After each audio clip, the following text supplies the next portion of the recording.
Welcome to 20th Century Music and Arts. In tonight's episode, we are going to look at some great films that came out during the end of the 70s. 3 great films were released in the year 1979 that were very unique and foreshadowed where horror would continue to go in the 1980s. The first of these films is The Tourist Trap. This film has a unique spin on the slasher genre that had emerged in the wake of Halloween's success in 1978. The Tourist Trap combines slasher killings, supernatural powers, and creepy mannequins.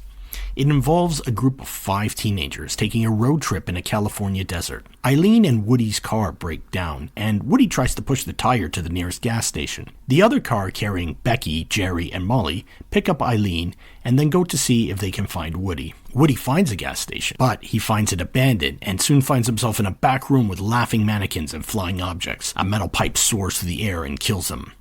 Meanwhile, the other 4 teenagers find this place called Slausen's Lost Oasis. But their car also breaks down. While Jerry tries to fix the car, the girls find a pond and decide to go skinny dipping. The clothing worn by Molly is very traditional and different from the other 2 girls, especially Becky, played by Tanya Roberts, and plays into the archetype of the good girl surviving the killing spree in a slasher film. Think Jamie Lee Curtis in Halloween. So, you can guess who the final girl is. Soon, Mr. Slausen, played by Chuck Connors, shows up. As he looks on at the skinny-dipping girls, he tells them about Slausen's Lost Oasis, a kind of wax museum that was a tourist trap in the old days, but now does not get much business since the new re-rig got built. He says that he will help them get their car fixed, but he needs to go up to his place to get his tools. As the girls wait at the museum, Eileen gets curious and goes into another house to look for her phone. In one room, she finds a wax couple who at first she thought were real because she heard a voice from behind the door. Then she hears someone calling her name. She goes into a room full of other mannequins and decides just to wrap a scarf around her neck. Bad idea. A masked man appears who seems to be able to use his psychic ability to close windows, break mirrors, make a chair slide across the room to place Eileen on it, and finally strangle Eileen with the scarf. Meanwhile, Molly and Becky are looking around the Max Museum when Slausen returns, and he tells the girls that Jerry had taken the truck to town. When he finds out that Eileen went into the house, Slausen goes up there and finds that she has in fact been turned into a mannequin. When he tells the girls he did not find Eileen, the girls to go to look for themselves. Becky is soon overpowered by mannequins and the masked man. She wakes up in the basement where she finds herself tied up, and both Jerry is there and another girl named Tina who is strapped to a table. The masked killer shows up and claims to be Slausen's brother. He begins to smother Tina in a substance that will eventually turn her into a mannequin. Jerry tries to fight him but gets overpowered. Eventually, it will end up being Molly and Slausen's brother head to head. But the question is, what role does Slausen play in all of this? Tourist Trap has become a cult classic by combining a slasher killer who has psychic abilities with mannequins strewn about the setting and coming to life. It creates a very eerie and unsettling atmosphere. Chuck Connors as Slausen, his performance is excellent. And also the killer's unique mask with his exposed mouth is rather frightening. It was released as Nightmares of Terror in the UK. I cannot recommend The Tourist Trap enough. See my friend?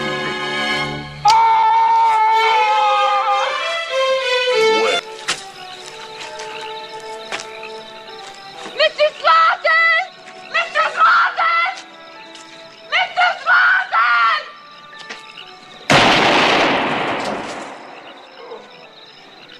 He shot me with drugs.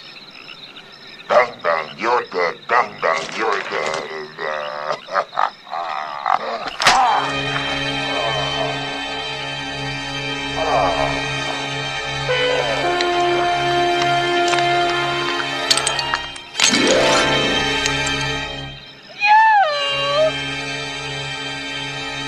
One of the most unique horror films was released in 1979, Phantasm. Phantasm combines horror with science fiction and fantasy. This locally financed independent film was written and directed by Don Coscarelli. This film is surreal and dreamlike, and also prefigures where movies would go in the 1980s. The movie opens with a man named Tommy having sex in a graveyard when he suddenly gets stabbed by his female partner, who is actually the tall man Who's the tall man? He's just a time and space traveling mortician who has a sinister plan for humanity. Yes, this film is really out there. Tommy's two friends, Jody and Reggie, attend Tommy's funeral, assuming that he had committed suicide. Now, after his parents died, Jody was put in charge of his 13-year-old brother, Mike. Mike, who didn't go to her funeral, observes Tommy's funeral from a distance and sees the tall man pick up Tommy's coffin and put it in a hearse instead of burying it in the ground. Mike, confused by all of this, goes to a fortune teller who makes him stick his hand in a box, which seems to get trapped, but eventually he's able to pull it out. Now, what's fun about this movie is that Reggie and Jody have a great guitar jam session on the porch of their house. Doesn't really have anything to do with the plot, but it is pretty cool. Now, the fortune teller's granddaughter goes into the mausoleum where all the bodies are. She opens the door and sees a bright light and then screams.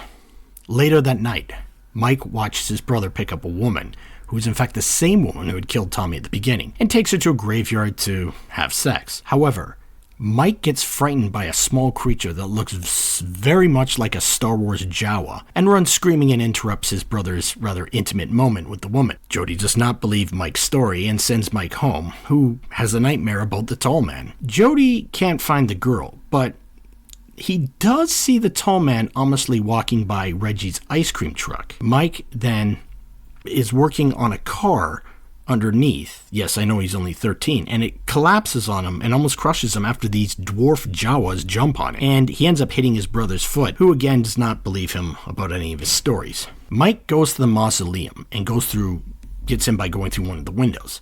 He sneaks around the place trying to not get found by the caretaker, but then he encounters a flying metal ball going through the air. He runs away from this ball, but the caretaker grabs him. Now, unfortunately for the caretaker, the metal sphere had two blades that come out of it, and it lands right in the caretaker's forehead. And then things get worse when the tall man appears, and he chases Mike, and who manages to get himself in a room. When closing the door, the tall man's finger get caught in the frame. Mike gets a knife and cuts off a finger, which spews out little yellow liquid, and the thing never stops moving. He puts the still moving finger into a box.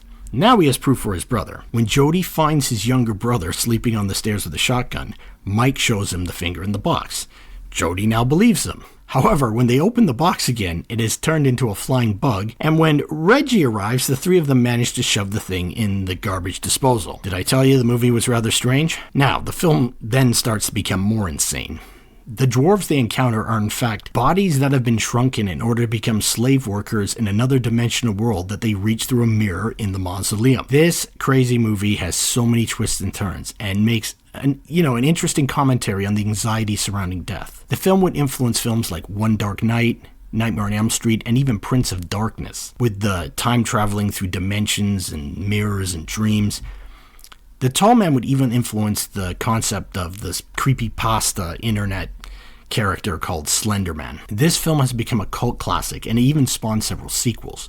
Phantasm 2 in 1988, Phantasm 3 Lord of Death in 1994, Phantasm 4 Oblivion in 1998, and Phantasm Ravager in 2016. This unique film is quite like any other in the genre and effectively merges horror, sci-fi, and even fantasy into a concept that is rather unnerving. The last film that we are going to look at is Driller Killer from 1979. This sparse independent movie is not so much a horror movie as a horrific movie in the same way that Henry the Portrait of a Serial Killer is a horrific movie. The protagonist is the Driller Killer, and we see what happens from his point of view. The film is like a cheap exploitation version of an unholy alliance between Taxi Driver and the Texas Chainsaw Massacre, played out in the Lower East Side in New York's underground music scene. The film was both directed by and stars Abel Ferrara, who is credited as Jimmy Lane, as the Driller Killer. The movie starts with the protagonist, Reno, aka the Driller Killer, entering a Catholic church to meet a homeless man who had the protagonist's phone number and name. The old man seems to have extreme dementia, and when Reno sits next to him, he grabs Reno's hand, which causes Reno to make a quick exit. It can be inferred from this encounter that the man was probably Reno's estranged father. Reno denies to his girlfriend Carol that he knows the man, but Reno has much bigger issues closer to home. He lives right now with Carol, a flight attendant who has left her husband to be with Reno, and Pamela, who is a drug addict and is also in a relationship with Carol. This menage a trois setup is far from ideal. Bills are piling up, and they are way behind on rent. Reno is an artist who is painting what he believes to be a masterpiece and will sell it to a gallery owner named Dalton. If only he can get the masterpiece done, then they will travel across the world and live a life of luxury. Meanwhile, their neighborhood in Union Square is filled with homeless people and violent crime. One morning, Reno helps Pamela drill some holes with an electric drill, and this sparks his interest in this new tool. Reno's stress level goes up when a noisy punk no-wave band called the Roosters rent out the apartment below and start using it as a rehearsal space.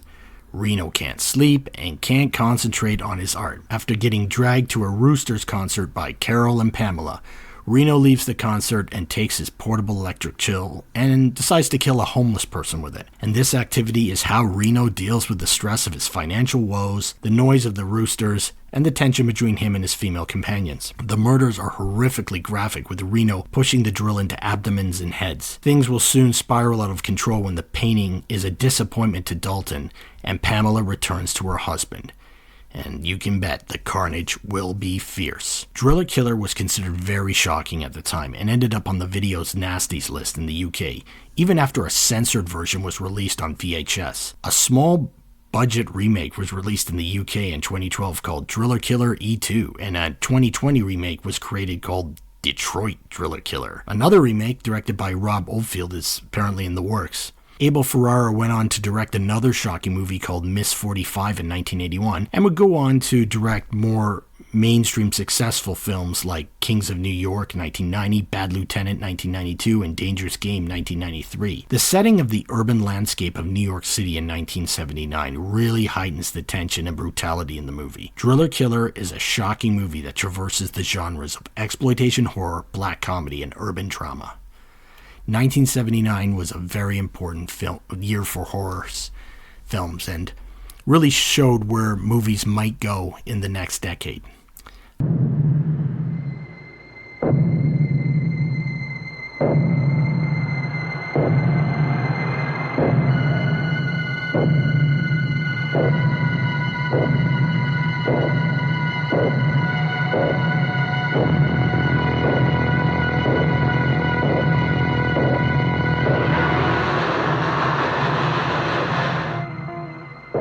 However, in the next episode, we are going to look at the 4 big films of the 70s that really revolutionized the genre. Thank you for watching 20th Century Music and Arts.